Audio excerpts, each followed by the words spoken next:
My God, why have you forsaken me?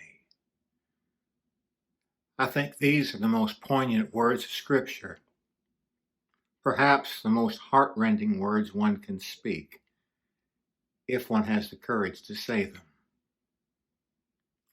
I think it was unbearable anguish and great courage that enabled one who said he and the Father were one to declare he and the Father were disparate.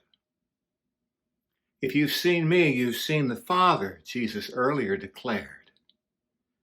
Now Jesus thought that if you looked his way, the Father was nowhere to be seen.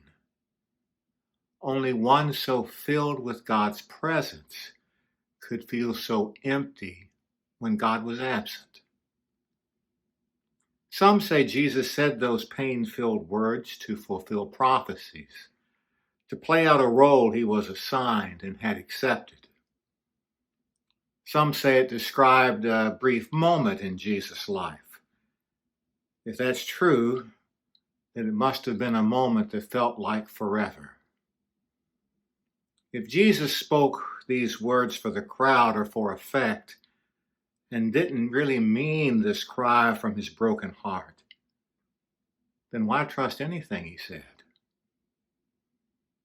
Flanked by two criminals, gawked at and mocked by soldiers, peered at from a distance by family and disciples, Jesus was surrounded and isolated.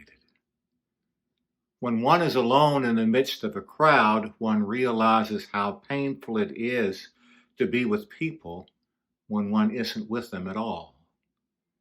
Nails pierced his hands and feet. A spear pierced his side. His Father's absence pierced his heart. Some of us have had a taste of God-forsakenness, a taste that is bitter and makes us thirsty for God's presence.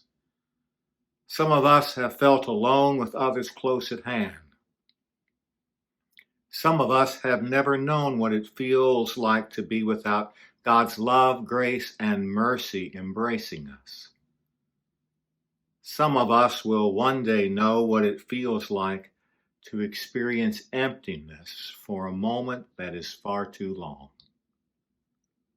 Jesus was in every way like us, the Scriptures declare, which is different from saying we are in every way like Jesus. I think that if I ever felt that forsaken, I would have a difficult time trusting and believing in the goodness of God.